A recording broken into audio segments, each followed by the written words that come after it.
DNA मित्रों, British दार्शनिक Karl popper ने कहा है कि लोकतंत्र की असली ताकत यह है कि हम शासकों को बिना हिंसा के बदल सकें। मित्रों, 5 राज्यों में विधानसभा चुनाव के बाद मतगणना की तैयारी है। 4 राज्यों में मतगणना की तैयारी शांतिपूर्ण तरीके से चल रही है, लेकिन पश्चिम बंगाल में अभी भी राजनीतिक प्रतिद्वंद्विता का दौर जारी है, वो थमा ही नहीं है। यहां फाइट जारी है, सड़क से लेकर सुप्रीम कोर्ट तक राजनीतिक लड़ाई हो रही है। पहला रणक्षेत्र बने हैं स्ट्रांग रूम। कल रात से ही पश्चिम बंगाल में स्ट्रांग रूम के बाहर मिडनाइट फाइट चल रही है, लेकिन क्यों, इस सवाल को आज हम आपके लिए डिकोड करेंगे। लेकिन पहले आपको एक बार फिर से पश्चिम बंगाल पर चुनाव आयोग के बड़े निर्णय की जानकारी दे देते हैं। मित्रों, चुनाव आयोग ने 15 मतदान केंद्रों पर दोबारा मतदान का आदेश दिया। इसमें मागरहाट पश्चिम विधानसभा क्षेत्र के 11 मतदान केंद्र, डायमंड हार्बर विधानसभा क्षेत्र के 4 मतदान केंद्र पर 2 मई यानी कल रीपोलिंग होगी। सुबह 7 बजे से शाम 6 बजे तक फिर से मतदान होगा। रीपोलिंग के फैसले के बीच बाकी मतदान केंद्र के ईवीएम और पोस्टल बैलेट्स को नियम के मुताबिक स्ट्रांग रूम में रखा गया है, लेकिन पिछले 24 घंटे में स्ट्रांग रूम राजनीति का कुरुक्षेत्र बन गए। इसकी शुरुआत हुई कोलकाता में।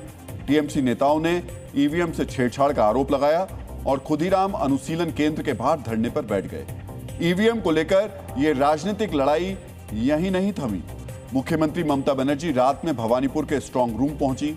ममता भवानीपुर से चुनाव लड़ रही हैं। वो लगभग 4 घंटे वहां रहीं। रात 12:07 पर ममता वहां से निकली। मित्रों, सुनिए स्ट्रांग रूम से बाहर निकलने के बाद उन्होंने क्या कहा।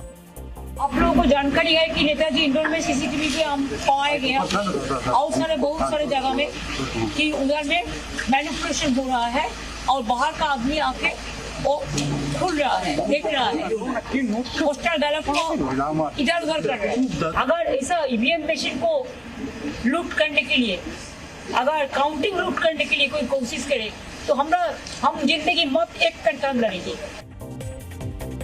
स्ट्रांग रूम में ईवीएम से छेड़छाड़ का आरोप बीजेपी की तरफ से भी लग रहा है।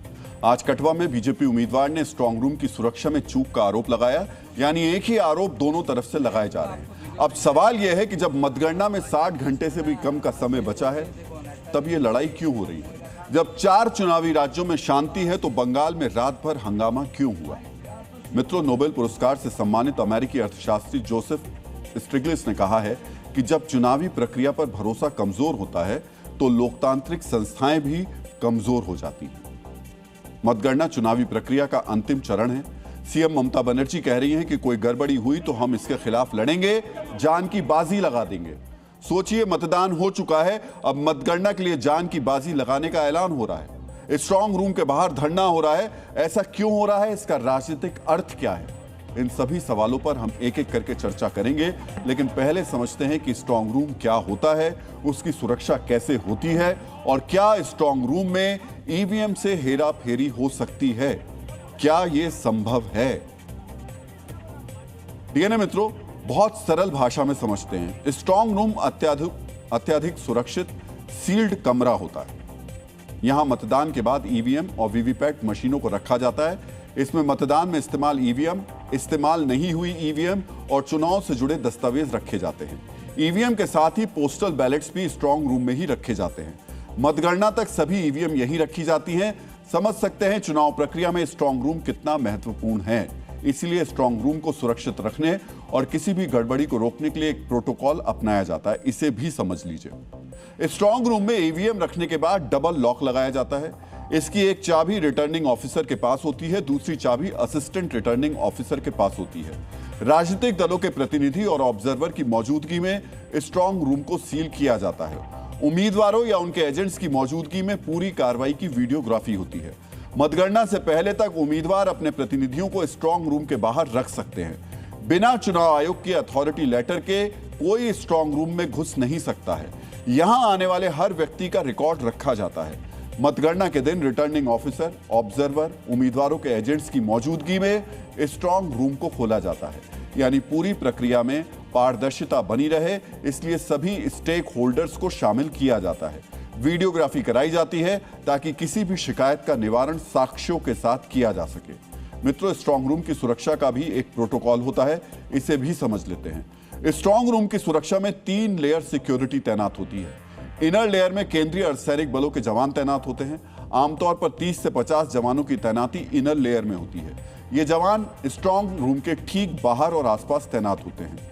मिडिल लेयर में केंद्रीय सुरक्षा बलों के साथ राज्य की पुलिस के जवान तैनात होते हैं। इनकी तैनाती बिल्डिंग के गेट और कॉरिडोर में होती है। स्ट्रांग रूम परिसर के आउटर लेयर में राज्य पुलिस के जवान तैनात होते हैं। ये बिल्डिंग के बाहर इलाके की सुरक्षा करते हैं।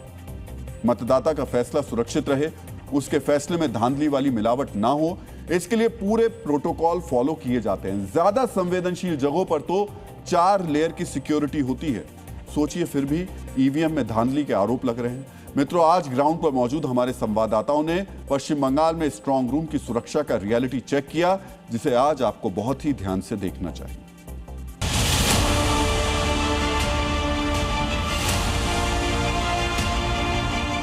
फोर्सेस की डिप्लॉयमेंट हर जगह कर दी गई है। एक ये स्ट्रांग रूम है, क्योंकि कल यहाँ पर कुछ लोग आए जिन्होंने कई तरह के आरोप लगाए और उसके बाद एक बार फिर से तैनाती में आपको दिखाता हूँ। ये सीएपीएफ के जवान हैं। पहली लेयर जिस सुरक्षा की हम लगातार बात कर रहे हैं, तो इनकी यहाँ पर तैनाती की गई और साथ में बंगाल पुलिस है।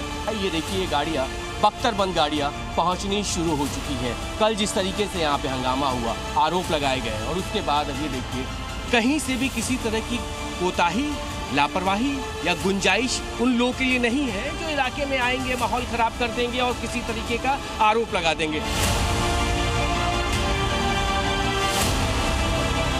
ये बालीगंज विधानसभा का स्ट्रांग रूम है। ईवीएम अंदर है, बाहर सुरक्षा का पहरा एकदम बार जोन जैसा है। आप देख लीजिए, हाथों में लाठी है, राइफल्स हैं, ये सेंटर पैरामिलिट्री फोर्स है। चप्पे चप्पे पर, हर कदम पर ये तैनात है। तकरीबन 100 से ज़्यादा जवान अंदर पहरा दे रहे हैं। 5 जो लेयर में ये पूरी सुरक्षा व्यवस्था है। जैसे कि आप देख पा रहे हैं कि हर एक स्ट्रांग रूम के बाहर इस तरह से सीसीटीवी मॉनिटरिंग यूनिट बिठाया गया है।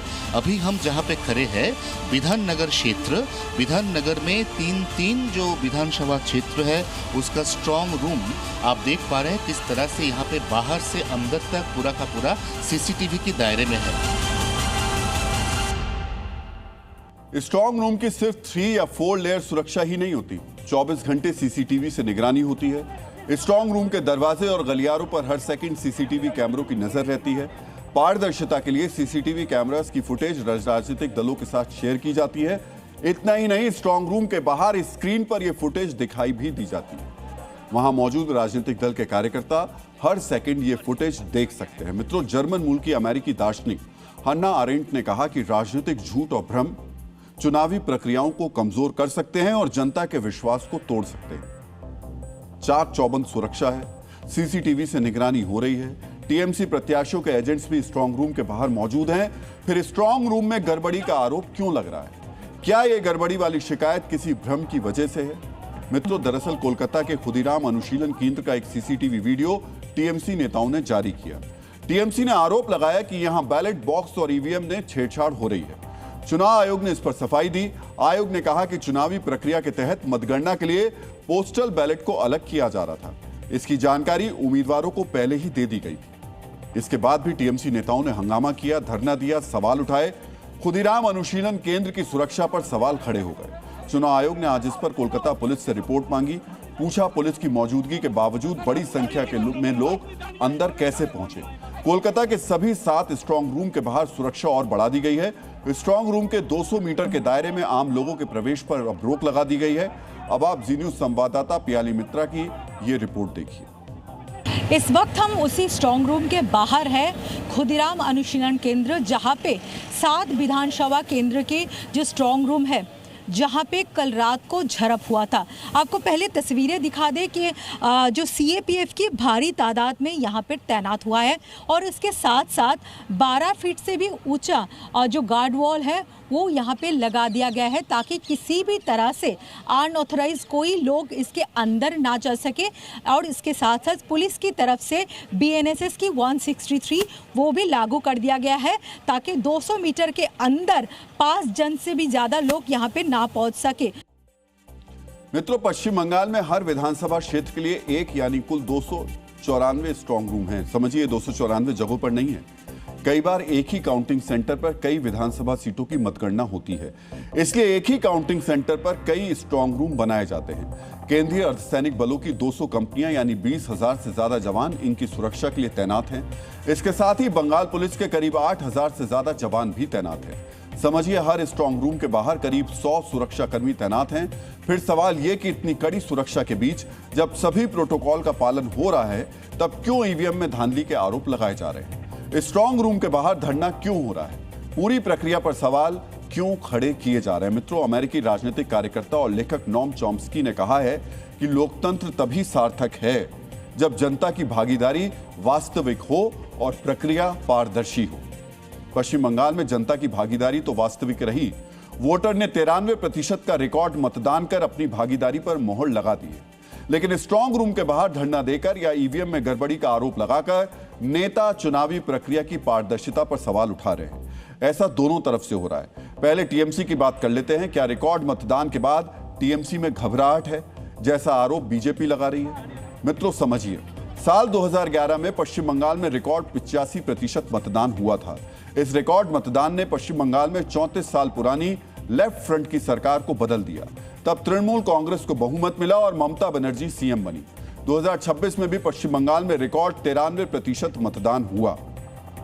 बीजेपी नेता इसी राजनीतिक इतिहास को ममता बनर्जी के भय की वजह बता रहे हैं। बीजेपी कह रही है कि ममता को मालूम है कि वो हार जाएंगी, इसलिए स्ट्रांग रूम के बाहर धरने वाला ड्रामा हो रहा है ताकि बाद में धांधली का आरोप लगाकर अपनी हार के असल कारणों से ध्यान भटकाया जा सके।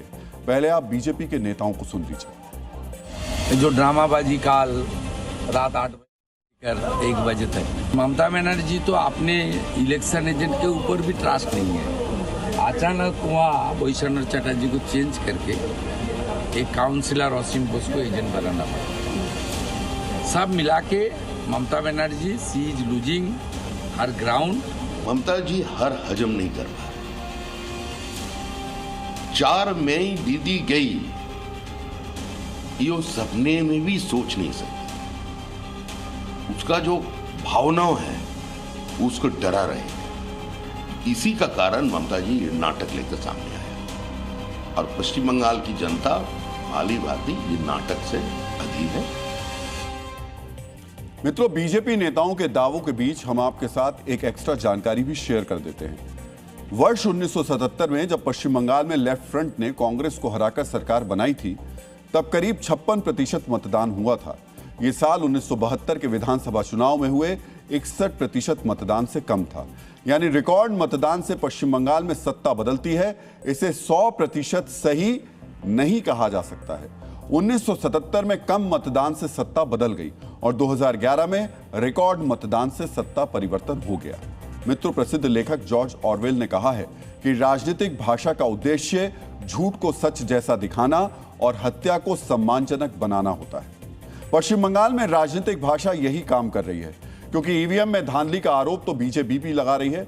सवाल यह है कि जब बीजेपी को अपनी जीत का भरोसा है तो फिर आरोप क्यों लगाए जा रहे हैं?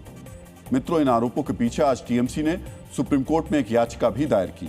यह याचिका मतगणना के लेकर है। याचिका में वोटों की गिनती के लिए सिर्फ केंद्र सरकार और केंद्रीय पीएसयू कर्मचारियों को चुनने के चुनाव आयोग के फैसले को चुनौती दी गई है।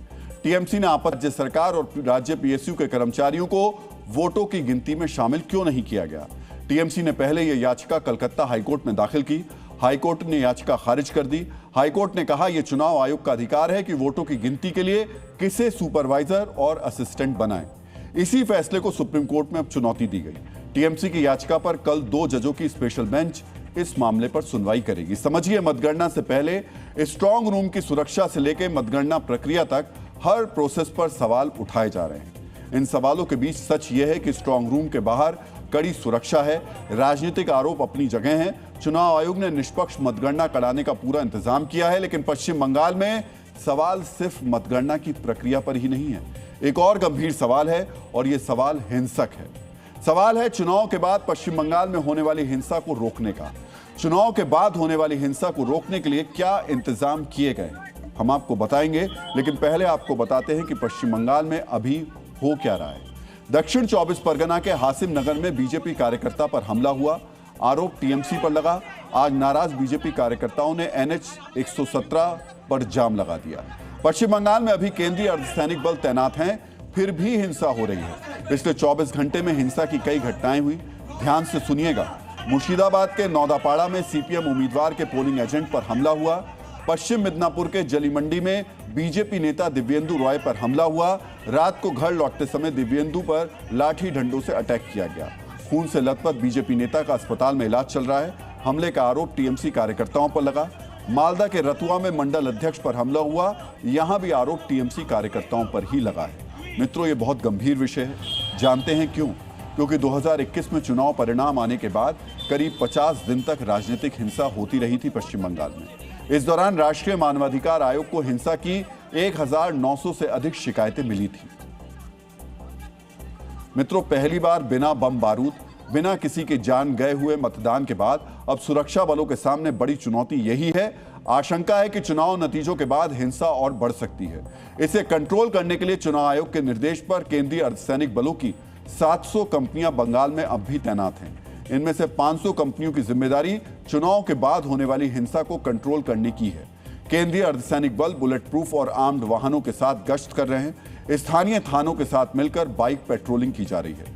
मित्रों, फ्रांस के राजनीतिक इतिहासकार एलेक्सिस डी टॉकविले ने कहा है कि लोकतंत्र में जनता की राय ही सर्वोच्च होती है, लेकिन इसे बनाए रखने के लिए संस्थाओं की ईमानदारी जरूरी है।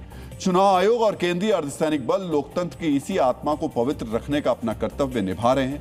शांतिपूर्ण मतदान के बाद चुनाव आयोग की कोशिश है कि मतगणना भी शांतिपूर्ण हो और उसके बाद भी बंगाल में कोई हिंसा ना हो। इसलिए केंद्रीय अर्धसैनिक बलों की तैनाती चुनाव के 2 महीने बाद तक पश्चिम बंगाल में रहेगी। डीएनए मित्रों, बंगाल में चुनाव के बाद हिंसा हो रही है और मिडिल ईस्ट में फिर से हिंसा की तैयारी की जा रही है। डीएनए के गुरुवार के संस्करण में हमने आपको बताया था कि ईरान पर हमले के लिए अमेरिका के राष्ट्रपति ट्रंप ने अपने कमांडर्स के साथ मीटिंग की थी। आज इस मीटिंग के नतीजे भी सामने आ गए। मित्रों, अमेरिका की सेंट्रल कमांड के अफसरों ने ट्रंप को बताया है कि वो ईरान पर फाइनल ब्लो के लिए तैयार हैं। फाइनल ब्लो का अर्थ है आखिरी वार। अमेरिकी सेना ने इस सैन्य कार्रवाई के लिए 3 बड़े टारगेट चुने हैं। पहला टारगेट है ईरान की सरकार और एलीट फोर्स IRGC की लीडरशिप, यानी ईरान के बड़े नेताओं और कमांडरों का खात्मा। दूसरा टारगेट है ईरान का इंफ्रास्ट्रक्चर। अमेरिकी कमांडर्स ईरान के बिजली संयंत्रों, पुलों और तेल उत्पादन वाले केंद्रों को तबाह करना चाहते हैं। इस कार्रवाई से ईरानी फौज की रसद और मूवमेंट दोनों बाधित हो जाएंगे। तीसरे टारगेट के तौर पर खार्क द्वीप को चुना गया है। खार्क द्वीप पर ईरान अपने तेल का भंडारण करता है। तेल भंडार को टारगेट करके अमेरिकी फौज ईरान को लंबी अवधि की आर्थिक चोट देना चाहती है। जब अमेरिका ने ईरान के खिलाफ 28 मार्च को हमला शुरू किया था, उस वक्त बिजली घरों और तेल उत्पादन केंद्रों को निशाना नहीं बनाया गया था। ट्रंप ने खुद कहा था वो खार्क द्वीप को सुरक्षित रखना चाहते हैं, लेकिन बातचीत के दौरान ईरान ने सख्त रुख अपनाया। इसी का नतीजा है कि अब अमेरिकी सेना ने फाइनल ब्लो यानी आखिरी प्रहार की तैयारियां कर ली। अमेरिका ने इजराइल को हथियारों की एक बड़ी खेप भेजी है। ये हथियार जहाजों के जरिए इजराइल के अशडोड और हाइफा बंदरगाह तक पहुंचे हैं। अमेरिकी मीडिया रिपोर्ट्स के मुताबिक इजराइल को 6,500 टन गोला बारूद भेजा गया है। इन हथियारों में हवा से धरती पर मार करने वाली मिसाइल्स, बम, मिलिट्री ग्रेड के ट्रक और बख्तरबंद वाहन जो हैं शामिल हैं। बख्तरबंद वाहनों की सप्लाई ये इशारा करती है कि हवाई हमले के बाद अमेरिका और इजराइल ईरान में जमीनी सैन्य कार्रवाई भी कर सकते हैं। इजरायली सरकार के प्रतिनिधि तो सार्वजनिक तौर पर स्वीकार कर रहे हैं कि ईरान पर दोबारा हमला होकर रहेगा। ईरान को पिछले 1 साल में काफी नुकसान हो चुका है। राष्ट्रपति ट्रंप और प्रधानमंत्री नेतन्याहू की रणनीति है कि ईरान को उसी हाल में पहुंचा दिया जाए जहां वो इजराइल और पूरी दुनिया के लिए खतरा ना रहे। हम राष्ट्रपति ट्रंप की नीति का समर्थन करते हैं और अपने लक्ष्यों को पूरा करने के लिए हम दोबारा कार्रवाई करेंगे। मित्रों, शत्रु पर 2 बार हमला करने की इस नीति का वर्णन आचार्य चाणक्य ने अपनी कृति अर्थशास्त्र में किया है। आचार्य चाणक्य कहते थे, शत्रु पर पहले आक्रमण का उद्देश्य उसके अंग यानी अर्थव्यवस्था, सैन्य व्यवस्था और मनोबल को तोड़ना होता है। जब यह उद्देश्य पूरा हो जाए तो तेज गति के साथ शत्रु पर दूसरा आक्रमण करना चाहिए। इस नीति को अपनाने से शत्रु दशकों तक दोबारा खड़ा नहीं हो पाता है। ट्रंप के आदेश पर इजराइल को सैन्य मदद मिल रही है। दूसरी तरफ इजराइल भी युद्ध की इस आशंका के बीच अवसर तलाश रहा है। इजराइल का लक्ष्य मिडिल ईस्ट में नए मित्र बनाना है। इसी लक्ष्य को हासिल करने के लिए इजराइल ने एक बड़ा कदम उठाया है। मित्रों, इजराइल ने अरब जगत में पैठ बढ़ाने के लिए यूएई को सैन्य सहायता बढ़ा दी है। इजराइल ने अपनी सबसे उन्नत हवाई रक्षा प्रणाली यानी आयरन बीम यूएई को सौंप दी है। आयरन बीम एक ऐसा सिस्टम है जो शक्तिशाली लेजर की ऊर्जा से आती हुई मिसाइल या ड्रोन को हवा में ही नष्ट कर देता है। आयरन बीम के साथ ही इजराइल ने यूएई को एक और बारूदी तोहफा दिया है। यह है इजराइल का आधुनिक ड्रोन डिटेक्शन रडार। यह रडार 7 से 10 किलोमीटर के दायरे में ड्रोन की लोकेशन पता कर लेता है। लंबी दूरी की वजह से एयर डिफेंस सिस्टम के पास ड्रोन को खत्म करने के लिए ज्यादा वक्त रहता है। ईरान युद्ध के पहले चरण में यूएई को आयरन डोम मिला था, अब आयरन बीम दिया गया है। युद्ध काल में मिली ये महत्वपूर्ण मदद अरब जगत में इजराइल की पहुंच बढ़ाने के लिए काफी है। इजराइल और अमेरिका की तैयारियों के बाद अब आपको यह भी जानना चाहिए कि ईरान कर क्या रहा है। मित्रों, ईरान को भी पता है युद्धकाल नजदीक आ रहा है, लेकिन ईरान में तैयारियों से ज्यादा इस समय तनातनी का जिक्र हो रहा है। ईरान की सरकार में दो गुट बन गए हैं। एक तरफ हैं राष्ट्रपति मसूद पेजेश्कियन और संसद के स्पीकर गालिबाफ, और दूसरी तरफ है ईरान के विदेश मंत्री सैयद अब्बास अराक्ची और आईआरजीसी के कमांडर्स। ईरान के राष्ट्रपति पेजेश्कियन ने अराक्ची को पद से हटाने की सिफारिश की है। पेजेश्कियन के खेमे का आरोप है कि अराक्ची अब आईआरजीसी की कठपुतली बन गए हैं। इसी प्रभाव के चलते अराक्ची युद्ध विराम से ज्यादा आक्रामक बयानबाजी की तरफ झुक गए हैं। ईरान इंटरनेशनल की एक रिपोर्ट के मुताबिक सरकार परमाणु कार्यक्रम का मुद्दा बातचीत में शामिल करना चाहती है, जबकि आईआरजीसी किसी भी कीमत पर परमाणु कार्यक्रम को लेकर बातचीत नहीं करना चाहती। अगर आप अस्थायी युद्ध विराम के बाद के हालात पर दोबारा गौर करेंगे तो आपको आईआरजीसी की रणनीति समझ में आ जाएगी। आईआरजीसी बार बार उकसाने वाले कदम उठा रही है ताकि युद्ध विराम की बातचीत में बाधा पैदा होती रहे। इस तरह ईरान को अमेरिकी शर्तें मानने पर मजबूर नहीं किया जा सकेगा। इसी नीति की एक और तस्वीर आज सामने आई। आईआरजीसी के वरिष्ठ कमांडर जनरल माजिद मुसावी ने एक बयान जारी किया। इस बयान में मुसावी ने कहा कि अगर अमेरिका ने हमला किया तो उसकी कीमत अमेरिका के मित्र देशों को भुगतनी होगी। पिछली बार हुए टकराव में हम अपनी ताकत और उस ताकत से हुए नुकसान को साबित कर चुके हैं। इसीलिए बेहतर यही होगा कि अमेरिका बार बार हमले की धमकियां देना बंद करे और हॉर्मुज की घेरेबंदी को खत्म करे। मित्रों, ईरान ये बयान दे रहा है, वहां से ये बयान आ रहे हैं और अमेरिकी घमासान की तैयारियां भी अमेरिका कर रहा है। ये हालात बताते हैं कि पहले के मुकाबले ईरान वाकई कमजोर हो चुका है। अगर ट्रंप ने फाइनल ब्लो यानी अंतिम प्रहार को हरी झंडी दिखा दी तो ईरान को इतना बड़ा नुकसान होगा कि उसे दोबारा खड़ा होने में दशकों का समय लग जाएगा। मित्रों, मिडिल ईस्ट के युद्ध की वजह से हॉर्मुज स्ट्रेट पिछले 2 महीने से बंद है। इसके कारण दुनिया में 20% कच्चे तेल और गैस की सप्लाई ठप है। लेकिन इसका असर सिर्फ आपके ईंधन तक नहीं है, बल्कि हॉर्मुज की नाकेबंदी का प्रभाव आपकी थाली पर भी पड़ रहा है। अंतर बस इतना है कि कच्चे तेल और गैस की कमी आप पर तुरंत असर डाल रही है, जबकि खाने पीने की चीजों का संकट दबे पांव आ रहा है। यानी ये सिर्फ तेल की जंग नहीं है, बल्कि ये आपकी थाली की लड़ाई भी है। मित्रों, स्ट्रेट ऑफ हॉर्मुज बंद होने के कारण दुनिया में फर्टिलाइजर और उससे जुड़े कच्चे माल की सप्लाई चेन टूट गई है। इसके असर से भारत समेत दुनिया के कई देशों में खाद्य संकट की आहट सुनाई दे रही है। हॉर्मुज का बंद होना फर्टिलाइजर की सप्लाई पर कैसे और कितना असर डालता है, इसके लिए आपको कुछ आंकड़े देखने चाहिए। 2024 में वैश्विक उर्वरक व्यापार का 30% हिस्सा हॉर्मुज के रास्ते से होकर गुजरा, यानी 30% सप्लाई हॉर्मुज के बंद होने से ठप हो गई। मिडिल ईस्ट के देश तेल और गैस के साथ साथ उर्वरक के भी बड़े उत्पादक हैं। मिडिल ईस्ट के देश दुनिया में 36% urea, 29% ammonia, 26% di ammonium phosphate यानी डीएपी और 50% सल्फर का निर्यात करते हैं। लेकिन हॉर्मुज बंद होने से फिलहाल उनका निर्यात ठप है। दुनिया में यूरिया का सबसे ज्यादा निर्यात करने वाली कतर फर्टिलाइजर कंपनी ईरान के हमलों के बाद 4 मार्च से बंद है। कतर के जो प्लांट खुले भी हैं, उनके पास निर्यात के लिए हॉर्मुज के अलावा कोई और रास्ता नहीं है। मित्रों, अनाज उत्पादन में फर्टिलाइजर की भूमिका बहुत ही महत्वपूर्ण है। जिस तरह शरीर को बढ़ने के लिए पोषक तत्वों की जरूरत होती है, उसी तरह पौधों को भी अपनी वृद्धि और बेहतर पैदावार के लिए खाद और उर्वरक की आवश्यकता होती है। लेकिन हॉर्मुज बंद होने से फसलों के पोषण के लिए उर्वरकों की कमी हो गई है। मिडिल ईस्ट के देशों का निर्यात रुकने के बाद दुनिया की निगाहें चीन की तरफ गईं।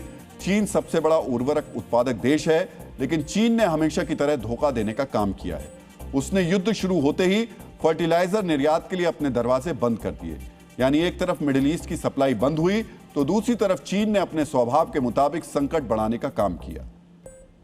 इसकी वजह से अंतर्राष्ट्रीय बाजार में यूरिया की कीमत फरवरी से मार्च के बीच 46% बढ़ी है, जबकि डीएपी की कीमत में 13% की वृद्धि हुई है। अगर यूरिया और दूसरे उर्वरकों की कीमतें इसी तरह बढ़ती रहीं तो इसका सीधा असर अगले कुछ महीनों में खाने पीने की चीजों पर दिख सकता है। भारत इस संकट से सबसे ज्यादा प्रभावित देशों में से एक है।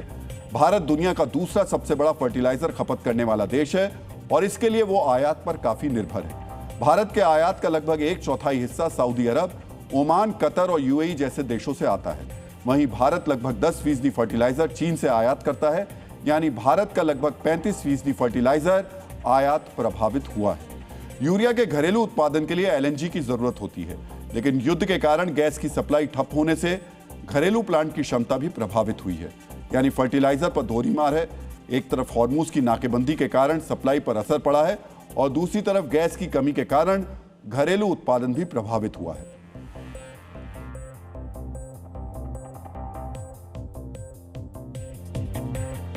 मित्रों, जून से खरीफ सीजन की शुरुआत होती है। इस दौरान धान और मक्का जैसी फसलों की बुआई होती है। इन फसलों को भारी मात्रा में यूरिया की जरूरत होती है। खरीफ सीजन से पहले फर्टिलाइजर की कमी और दाम में बढ़ोतरी चिंता की बात है। अगर किसानों को जरूरत के मुताबिक फर्टिलाइजर नहीं मिलेगा तो धान की पैदावार पर असर पड़ना तय है। याद रखिए, भारत कृषि प्रधान देश है। अगर खाद पर्याप्त मात्रा में नहीं मिली तो उपज पर्याप्त मात्रा में नहीं होगी और अन्न का संकट खड़ा हो सकता है। अच्छी बात यह है, सरकार ने कीमत बढ़ने के बावजूद किसानों पर इसका बोझ अभी तक नहीं डाला है, लेकिन ज्यादा दाम पर खरीद की वजह से सरकार के सब्सिडी बिल में भारी उछाल आएगा। मित्रों, दुनिया के दूसरे देश भी इसी तरह खाद और उर्वरक के संकट से जूझ रहे हैं। बांग्लादेश में गैस की कमी के कारण लगभग सभी घरेलू खाद कारखाने बंद हो गए हैं। ब्राजील अपनी जरूरत का 85% यूरिया आयात करता है। सप्लाई में दिक्कत से वहां यूरिया के दाम में 35% से ज्यादा की बढ़ोतरी हुई है। फ्रांस में उर्वरक की लागत 139% ज्यादा हो गई है। इसी तरह अमेरिका में उर्वरक की लागत में 56% यानी 56% का इजाफा हुआ है। यानी दुनिया के कई बड़े देश फर्टिलाइजर की कमी से जूझ रहे हैं। एक तो किसानों को फर्टिलाइजर मिलने में दिक्कत हो रही है और अगर मिल भी रहा है तो उसकी कीमत काफी ज्यादा है। इससे फसलों के उत्पादन पर असर पड़ना तय है। फसल का उत्पादन कम हुआ तो दाम में बढ़ोतरी होगी।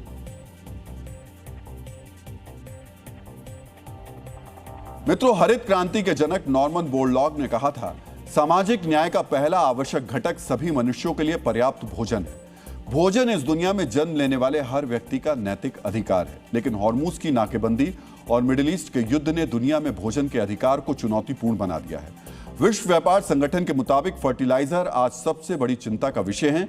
वहीं संयुक्त राष्ट्र के विश्व खाद्य कार्यक्रम के अनुसार अगर युद्ध खत्म नहीं हुआ तो इस साल भूख का सामना करने वाले लोगों की कुल संख्या रिकॉर्ड स्तर तक पहुंच सकती है। विश्व खाद्य कार्यक्रम के मुताबिक युद्ध की वजह से 2026 में 4.5 करोड़ अतिरिक्त लोग भूखमरी की चपेट में आ जाएंगे। दूसरी तरफ संयुक्त राष्ट्र के खाद्य और कृषि संगठन के मुताबिक अगर उर्वरक का उपयोग 10% कम हुआ तो मक्का, चावल और गेहूं का उत्पादन 25% तक गिर सकता है और खाद्य महंगाई 8% तक पहुंच सकती है। यानी अमेरिका और ईरान के द्वारा लिए जाने वाले फैसले ये तय करेंगे कि दुनिया भूखमरी और महंगाई की तरफ बढ़ेगी या नहीं। मित्रों, ट्रंप ने दुनिया को युद्ध के उन्माद में झोंक दिया। इस युद्ध की वजह से ईंधन के साथ साथ खाने पीने की चीजों का भी संकट खड़ा होने वाला है। लेकिन दुनिया में अशांति लाने वाले ट्रंप को शांति के सबसे बड़े पुरस्कार के लिए नॉमिनेट किए जाने की खबर है। 2026 में नोबेल शांति पुरस्कार के लिए जिन लोगों को नॉमिनेट किया गया है उनमें ट्रंप भी शामिल हैं। नोबेल कमेटी के मुताबिक इस साल शांति पुरस्कार के लिए कुल 287 दावेदार हैं, जिनमें 208 व्यक्ति और 89 संगठन शामिल हैं। नोबेल कमेटी ने इस बात की पुष्टि नहीं की कि ट्रंप का नाम इन दावेदारों में शामिल है, क्योंकि नॉमिनेशन की प्रक्रिया पूरी तरीके से गोपनीय रखी जाती है। लेकिन पाकिस्तान, इजराइल और कंबोडिया ने ट्रंप का नाम पुरस्कार के लिए भेजने की बात कही है। सोचिए, वेनेजुएला के राष्ट्रपति को किडनैप करके अव्यवस्था फैलाने वाले, ईरान से युद्ध लड़ने वाले ट्रंप का नाम शांति के सबसे बड़े पुरस्कार के लिए भेजा गया है। और भेजने वाले देश कौन है? एक है पाकिस्तान, जो दुनिया में आतंक का गढ़ है, जिसका असली नाम आतंकिस्तान होना चाहिए। दूसरा देश इजराइल है, जो खुद अमेरिका के साथ युद्ध में उतरा हुआ है। वैसे पिछले साल भी ट्रंप खुद को नोबेल का दावेदार मान रहे थे। उस वक्त तो 8 युद्धों को खत्म करने का दावा करने के बाद भी उन्हें पुरस्कार नहीं मिला। ऐसे में इस बार मिडिल ईस्ट में विनाशकारी युद्ध शुरू करने के बाद उन्हें शांति का सबसे बड़ा सम्मान पाने के बारे में सोचना भी नहीं चाहिए। दुनिया में नोबेल पुरस्कार का नाम बड़ी इज्जत के साथ लिया जाता है। ऐसे में ट्रंप जैसे लोगों का नाम दावेदारों की सूची में शामिल करना पुरस्कार की विश्वसनीयता पर ही सवाल खड़े कर देगा। इस साल नोबेल शांति पुरस्कार की घोषणा 9 अक्टूबर को होगी, जबकि 10 दिसंबर को यह सम्मान दिया जाएगा। डीएनए मित्रों, अब हम उस तस्वीर का भावुक विश्लेषण करेंगे जिसे देखकर पूरा देश रो रहा है। सबकी आंखें नम हैं। यह तस्वीर एक मां और उससे लिपटे 4 साल के बच्चे की। हमें यह तस्वीर धुंधली करनी पड़ रही है, लेकिन इस धुंधली तस्वीर का मर्म आपको झकझोर कर रख देगा। मध्य प्रदेश के जबलपुर में क्रूज हादसे में आज कई घर उजड़ गए, लेकिन एक मां और उसके मासूम बेटे के शव की जो तस्वीर सामने आई है, उसने पूरे देश की अंतरात्मा को झकझोर कर रख दिया। आज हम इस हृदय विदारक घटना का एक बेहद जरूरी विश्लेषण करने वाले हैं।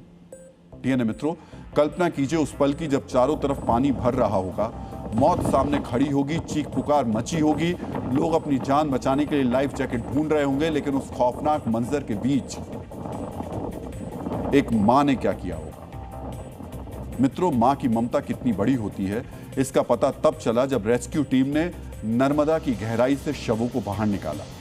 एक मां का शव मिला जिसने अपने 4 साल के मासूम बेटे को सीने से कसकर चिपकाया हुआ था।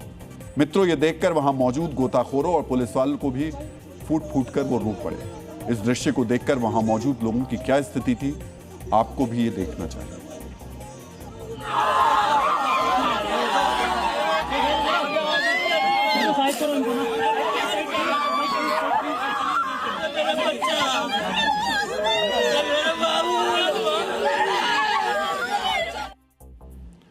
डीएनए मित्रों, जब सांसें टूट रही होंगी, जब फेफड़ों में पानी भर रहा होगा, तब भी उस मां ने अपने बच्चे को बचाने की आखिरी जद्दोजहद की होगी। उसने अपनी जान की परवाह नहीं की होगी, बल्कि वो अपने शरीर को एक ढाल बनाकर अपने बच्चे को मौत से बचाना चाहती थी। विज्ञान कहता है कि इंसान आखिरी वक्त में सबसे पहले खुद को बचाने की कोशिश करता है, लेकिन मातृत्व का विज्ञान दुनिया के हर विज्ञान से बड़ा है।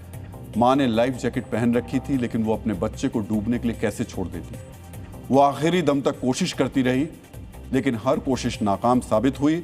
आखिरकार मां मरीन मैसी और मासूम त्रिशान ने दम तोड़ दिया। डीएनए मित्रों, आज जो तस्वीर सामने आई वो सिर्फ एक मां की बेबसी को ही नहीं दर्शाती है, बल्कि हमारे सिस्टम की क्रूरता का सबसे बड़ा सबूत है। आज ये सवाल पूछा जाना चाहिए, नौबत आई कैसे। आज सिस्टम से ये सवाल पूछना चाहिए कि क्रूज पर सुकून के पल बिताने गए लोग मौत के मुंह में कैसे समा गए। गलती कहां और क्यों हुई। मित्रों, जबलपुर के बरगी डैम में जो क्रूज हादसे में 9 लोगों की जान चली गई, 4 लोग अभी भी लापता हैं, 28 लोगों को रेस्क्यू किया गया है। सरकार ने औपचारिकता निभाते हुए जांच के आदेश भी दे दिए। अस्पताल के बाहर अपनी मृत पत्नी और मासूम बेटे के शव के लिए खड़े उस बदहवास व्यक्ति को सांत्वना देने वाले लोग आ रहे हैं। हो सकता है सरकार के मंत्री भी उससे मिलने चले जाएं, लेकिन उन्हें इस बात का जवाब कौन देगा कि जब कल मौसम खराब होने का पूर्वानुमान था तो क्रूज को पानी में जाने से रोकने के लिए कोई क्यों नहीं आया। सवाल यह है कि क्रूज के साथ लाइफ सेवर बोट जो है वो क्यों नहीं थी। सवाल यह कि क्रूज पर पर्याप्त लाइफ जैकेट्स क्यों नहीं थी। डीएनए मित्रों, जो सिस्टम इस हादसे के बाद से बिना सोए रेस्क्यू ऑपरेशन में लगा है, उस वक्त वो क्यों सो रहा था। मित्रों, 10 अप्रैल को ही मथुरा में बड़ा नाव हादसा हुआ था। 14 लोगों की मौत हो गई थी। यहां भी लोगों ने लाइफ जैकेट नहीं पहनी थी, और इस दुर्घटना के ठीक 20 दिन बाद जबलपुर में क्रूज हादसा हुआ, और यहां भी यही आरोप है कि क्रूज पर चढ़ते वक्त लोगों को लाइफ जैकेट नहीं दी गई। डीएनए मित्रों, हादसे से ठीक पहले की कुछ तस्वीरें सामने आई हैं, जिसमें एक भी व्यक्ति ने लाइफ जैकेट नहीं पहनी है। लोग हंस खेल रहे हैं, परिवार के साथ मौज मस्ती कर रहे हैं, लेकिन किसी ने भी इन्हें लाइफ जैकेट नहीं दी। इस हादसे का एक और वीडियो सामने आया जिसमें क्रूज में पानी भरता जा रहा है। इसके बाद जाकर कहीं पॉलीथीन में पैक लाइफ जैकेट्स को निकाला गया और अफरा तफरी में लोगों को बांटा गया।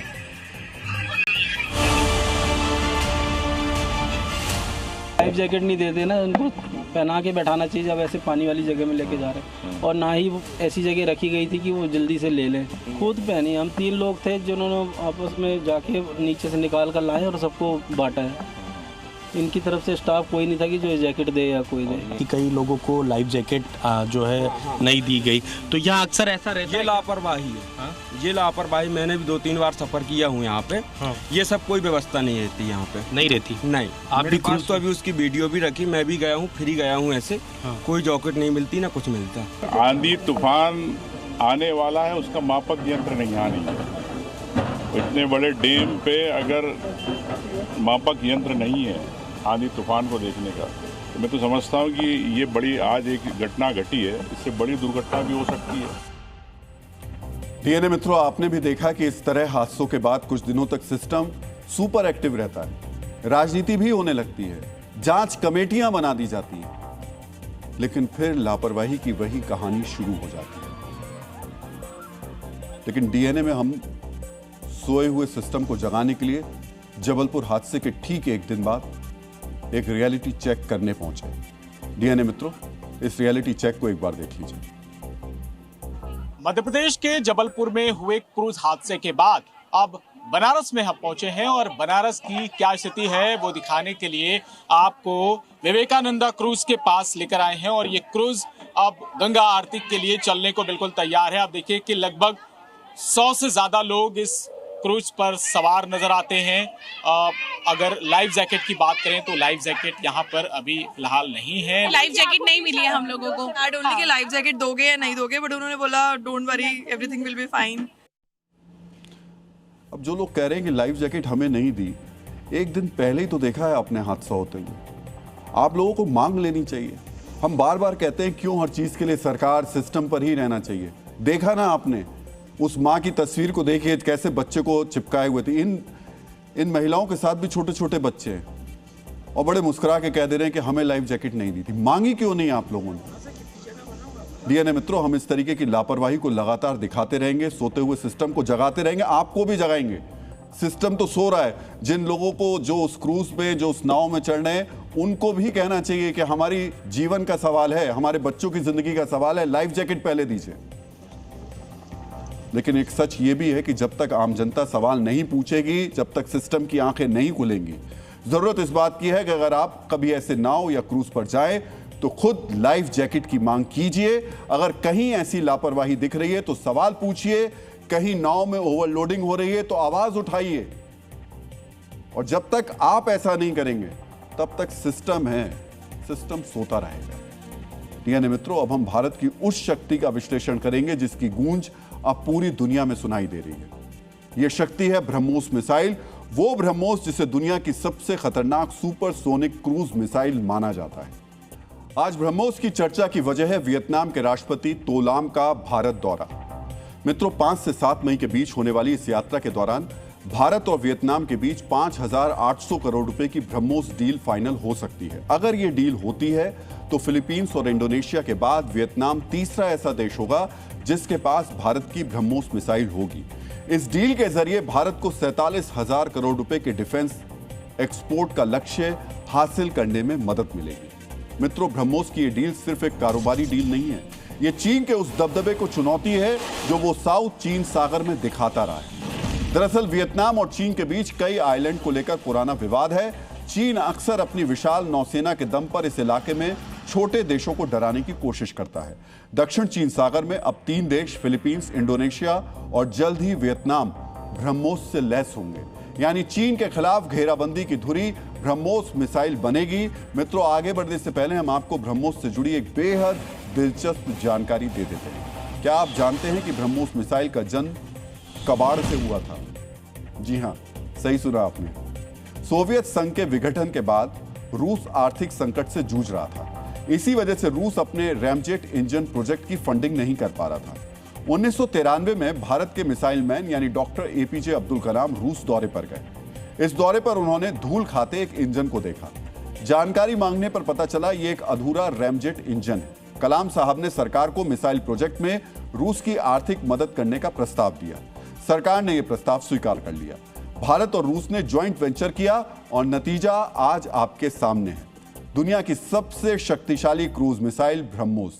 मित्रों, ब्रह्मोस एक क्रूज मिसाइल है। क्रूज मिसाइल एक छोटे मानव रहित विमान की तरह होती है जो पृथ्वी के वातावरण के भीतर ही सफर तय करती है। यह बैलिस्टिक मिसाइल की तरह अंतरिक्ष में नहीं जाती। यह समंदर की लहरों के बिल्कुल करीब यानी सी स्किमिंग करती हुई चलती है। इसकी वजह से यह रडार की नजरों से बच जाती है और जब तक रडार इसे पकड़ता है तब तक ये टारगेट को हिट कर चुकी होती है। इसमें रिमोट कंट्रोल और गाइडेंस सिस्टम लगा होता है जिससे ये रास्ता बदल सकती है और अपने टारगेट को ढूंढकर सटीक निशाना लगा सकती है। मित्रों, अपनी इन्हीं खासियतों के बलबूते ब्रह्मोस ने एक रिकॉर्ड भी बनाया है। ब्रह्मोस दुनिया की एकमात्र ऐसी मिसाइल है जो सीधे गिरने पर भी अपनी स्पीड नहीं खोती। इसे आप कुछ इस तरह समझ सकते हैं कि ब्रह्मोस जब टारगेट के ऊपर पहुंचती है तो वहां से वो सीधे 90 डिग्री के कोण में नीचे आ सकती है। इस दौरान ब्रह्मोस की स्पीड 3 मैक यानी आवाज से 3 गुना ज्यादा ही रहती है। दुनिया की बाकी क्रूज मिसाइल ऐसा नहीं कर पाती हैं। मित्रों, ब्रह्मोस एक घातक हथियार होने के साथ साथ स्मार्ट वेपन भी है। आजकल की ज्यादातर मिसाइलें जीपीएस सिग्नल के जरिए अपने टारगेट तक पहुंचती हैं। जीपीएस सिग्नल को जाम या प्रभावित करके दुश्मन इन मिसाइल्स को निष्क्रिय कर सकता है। वहीं दूसरी तरफ ब्रह्मोस जीपीएस के भरोसे नहीं बैठती। रास्ता ढूंढने के लिए इसका अपना इनिशियल नेविगेशन सिस्टम है, यानी अगर दुश्मन जीपीएस सिग्नल जाम भी कर दे तब भी ब्रह्मोस की उड़ान पर कोई फर्क नहीं पड़ता है। मित्रों, भारत और वियतनाम की इस संभावित डील मेक इन इंडिया अभियान की यात्रा में मील का पत्थर साबित होगी। अब तक भारत का कुल रक्षा निर्यात 21,000 करोड़ के पार जा चुका है, जो 10 साल पहले मात्र 686 करोड़ रुपए होता था। कुछ साल पहले तक भारत दुनिया का सबसे बड़ा हथियार खरीदार देश हुआ करता था। सोचिए, हथियार खरीदने में बहुत बड़ा, सबसे बड़ा। लेकिन आज भारत हथियार बेच रहा है। ब्रह्मोस का वर्ल्ड पावर बनना इस बात का सबूत है कि भारत अब रक्षा तकनीक में आत्मनिर्भर हो रहा है। मेक इन इंडिया की तरह ब्रह्मोस भी आत्मनिर्भर हो रही है। इसका सबूत है ब्रह्मोस का रेवेन्यू मॉडल। मित्रों, डीआरडीओ के मुताबिक ब्रह्मोस एरोस्पेस का रेवेन्यू साल 2025 और 26 के लिए 5,200 करोड़ के पार पहुंच गया है। हाल ही में लखनऊ में ब्रह्मोस की नई फैक्ट्री भी शुरू हुई है, जिसने रिकॉर्ड समय में मिसाइल्स का उत्पादन शुरू कर दिया। सिर्फ 1 साल में वहां से मिसाइल्स का पहला बैच तैयार होकर निकलने लगा है। ऑपरेशन सिंदूर में इस्तेमाल की गई ब्रह्मोस मिसाइल लखनऊ में ही बनाई गई थी। डीएनए मित्रों, अब हम देश के उस रोड ब्रिज का वीडियो विश्लेषण करेंगे जिसने शुरू होते ही रिकॉर्ड बना दिया है। आज आपको जानना चाहिए मुंबई पुणे के बीच बनी सड़क Guinness book of world record में कैसे दर्ज हो गई। इस सड़क और ब्रिज को बनाना कितना कठिन था और मुंबई पुणे की दूरी को मात्र 6 किलोमीटर कम करने वाले इस ब्रिज को बनाने में 6,500 करोड़ रुपए क्यों खर्च करने पड़े। आज महाराष्ट्र के मुख्यमंत्री देवेंद्र फडणवीस और उप मुख्यमंत्री एकनाथ शिंदे ने मिसिंग लिंक परियोजना का उद्घाटन किया। मिसिंग लिंक की शुरुआत के बाद अब खंडाला लोनावाला की खतरनाक पहाड़ियों पर होने वाले हादसों का डर खत्म हो गया है। मुंबई पुणे एक्सप्रेसवे पर लगने वाले लंबे जाम की टेंशन खत्म हो गई है। मित्रों, इसी साल फरवरी के महीने में इस एक्सप्रेसवे पर 30 घंटे का जाम लगा था, लेकिन अब यह तस्वीर नहीं दिखेगी। 6,700 करोड़ रुपए में तैयार हुई इस परियोजना की लंबाई 13 किलोमीटर है। इस परियोजना के तहत सड़क, सुरंग और एक केबल ब्रिज को तैयार किया गया है। मिसिंग लिंक के शुरू होने के बाद मुंबई पुणे के बीच की दूरी 6 किलोमीटर कम हो गई है, लेकिन मात्र 6 किलोमीटर की दूरी कम होने से सफर आधा घंटा छोटा हो गया है। हर दिन मुंबई पुणे एक्सप्रेसवे से करीब 60,000 गाड़ियां गुजरती हैं और मिसिंग लिंक परियोजना के तहत बनी सड़क की वजह से रोजाना करीब 1 करोड़ रुपए के ईंधन की बचत होगी। मित्रों, इस परियोजना का नाम मिसिंग लिंक क्यों पड़ा, आपको यह भी जानना चाहिए।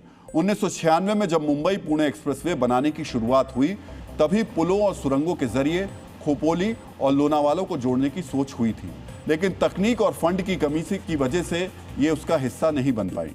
यही वजह है कि इसे मिसिंग लिंक का नाम दे दिया गया। 2019 में इस प्रोजेक्ट की शुरुआत की गई थी, लेकिन सह्याद्री पर्वत श्रृंखला की ऊंची पहाड़ियों और गहरी घाटियों के बीच इस मिसिंग लिंक को बनाना आसान नहीं था। सबसे पहली चुनौती तो यहां तक निर्माण सामग्री और मशीनों को लाने की थी। मुंबई और पुणे के बीच सह्याद्री पर्वत श्रृंखला के खंडाला लोनावाला घाट में 80 डिग्री तक ढलान है। लैंडस्लाइड, धुंध और तेज बारिश जहां यहां पर आम बात है, वहां रोड बनाना आप समझ सकते हैं पहाड़ से जंग लड़ने जैसा था। सबसे कठिन 650 मीटर लंबा केबल ब्रिज बनाना था, वो भी 182 मीटर की ऊंचाई पर। लेकिन परियोजना से जुड़े लोगों ने इस विराट लक्ष्य को पूरा किया। आज 7 साल की मेहनत के बाद इसे आम पब्लिक के लिए खोल दिया गया। उद्घाटन के साथ ही ये missing link Guinness book of world record में दर्ज हो गया है। इस परियोजना में करीब 24 मीटर चौड़ी सुरंगें बनाई गई हैं, जो दुनिया की सबसे चौड़ी टनल है। मिसिंग लिंक परियोजना के तहत बने ब्रिज ने एक रिकॉर्ड बनाया। यह ब्रिज भारत का सबसे ऊंचा रोड ब्रिज है।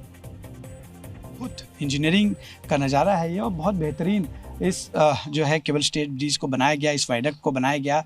करीब 14 किलोमीटर के आसपास का ये पूरा जो है ये मिसिंग लिंक टनल और इसके अलावा जो वाइडक्ट है ये है। जो लोनावाला इलाके से लोग आते जाते थे, ख़ासतौर पे बारिश में बहुत ज़्यादा दिक्कतें होने की संभावना होती थी, लैंडस्लाइड की वजह से ख़तरा भी होता था, कई बार गाड़ियाँ बंद होने पे चढ़ान के समय हैवी जो है ट्रैफिक हो जाती थी। अब उन्हें इस तरह की मुश्किलों का सामना नहीं करना पड़ेगा। डीएनए मित्रों, हमारा अगला विश्लेषण भी सड़क से जुड़ा है। यह विश्लेषण देश के हाईवे और एक्सप्रेसवे को नई रफ्तार देने वाली खबर से जुड़ा है। हाईवे पर तेज रफ्तार से जाने वाले लोगों की अक्सर ये शिकायत रहती है कि टोल प्लाजा की वजह से उनका काफी समय बर्बाद होता है। फास्टैग के बावजूद लोगों को टोल प्लाजा पर काफी इंतजार करना पड़ता है, लेकिन आज से देश में एक ऐसे सिस्टम की शुरुआत हुई है जहां आपको टोल प्लाजा पर रुकने की जरूरत नहीं पड़ेगी। गुजरात में नेशनल हाईवे 48 पर सूरत के 84 टोल प्लाजा पर भारत का पहला मल्टी लेन फ्री फ्लो यानी MLFF टोलिंग सिस्टम शुरू हुआ है। मित्रों, इस सिस्टम के शुरू होने के बाद आपको टोल पर रुकने की जरूरत नहीं होगी। यहां लगे हाई डेफिनेशन कैमरा 20 मीटर की दूरी से ही आपकी गाड़ी पर चिपके फास्टैग को स्कैन कर लेंगे। बिना रुके हुए तेज रफ्तार से आप इसे पार करेंगे और टोल की रकम आपके फास्टैग वॉलेट से कट जाएगी। 84 टोल प्लाजा के दोनों तरफ कुल 32 हाईटेक कैमरे लगाए गए हैं। अगर किसी गाड़ी में फास्टैग नहीं होगा तो यहां लगा सिस्टम नंबर प्लेट को रीड करके तुरंत गाड़ी के मालिक को मोबाइल पर ई नोटिस भेजेगा। उन्हें एक ऑनलाइन लिंक के जरिए टोल का भुगतान करने के लिए कहा जाएगा। अगर 72 घंटे में वो टोल का पेमेंट नहीं करेंगे तो बकाया रकम 2 गुनी हो जाएगी। मित्रों, इस टोल प्लाजा से हर दिन लगभग 40,000 से ज्यादा वाहन गुजरते हैं। अब तक यहां गाड़ियों की लंबी कतार लगती थी, लेकिन अब फ्री फ्लो सिस्टम से लोगों को बड़ी राहत मिली है। यह सिस्टम भारत में हाईवे के आधुनिकीकरण का दिशा में एक मील का पत्थर है। आमतौर पर टोल प्लाजा से गुजरने का मतलब होता है समय की बर्बादी, बेकार में ईंधन की खपत और यात्रा के दौरान असुविधा। कई बार तो टोल को लेकर बहस भी शुरू हो जाती है, जिसे मारपीट में बदलने में देर नहीं लगती। लेकिन इस सिस्टम के लागू हो जाने के बाद टोल प्लाजा पर ना तो रुकने की जरूरत होती है, ना ही किसी तरीके की कतार लगेगी। मित्रों, सूरत के बाद जल्द ही यह सिस्टम दिल्ली के मुंडका टोल प्लाजा पर भी शुरू होने वाला है।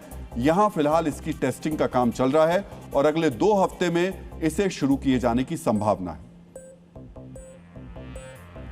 मित्रों, NHAI ने फिलहाल देश भर के 17 टोल प्लाजा को बैरियर लेस बनाने का ठेका दे दिया है। सरकार का लक्ष्य 4 या उससे ज्यादा लेन वाले सभी नेशनल हाईवे पर अगले 3 वर्षों में यह सिस्टम लगाना है। इस सिस्टम के शुरू हो जाने के बाद आपका समय, ईंधन और असुविधा तो दूर होगी ही, साथ ही पर्यावरण के लिए भी ये फायदेमंद होगा। मित्रों, टोल प्लाजा पर जाम खत्म होने से पीक आवर्स में ट्रैफिक 20% बढ़ सकता है। हर टोल प्लाजा पर औसतन 8 से 10 मिनट कम समय लगेगा। कोई कतार नहीं होने से यात्रियों की सुविधा बढ़ेगी, ईंधन की खपत कम होगी। इससे सालाना 1,500 करोड़ रुपए की ईंधन की बचत का अनुमान है। साथ ही कार्बन डाइऑक्साइड का उत्सर्जन भी घटेगा, जो पर्यावरण के लिए लाभदायक है। मित्रों, फायदा सिर्फ यात्रियों को नहीं बल्कि सरकार को भी है। इससे टोल की चोरी कम होगी और सरकार को सालाना 6,000 करोड़ रुपए का अतिरिक्त राजस्व मिलने का अनुमान है। साथ ही टोल प्लाजा बनाने पर खर्च भी नहीं करना पड़ेगा। डीएनए में अब आज का संदेश। जिंदगी का हर चुनौती भरा टॉस कुछ ना कुछ सिखाता है। हेड मिले तो विनम्र रहिए, टेल मिले तो हौसले का गियर बदलकर आगे बढ़िए, क्योंकि असली खूबसूरती इसी में है कि आपके मजबूत इरादों वाली स्पीड कभी कम नहीं होनी चाहिए।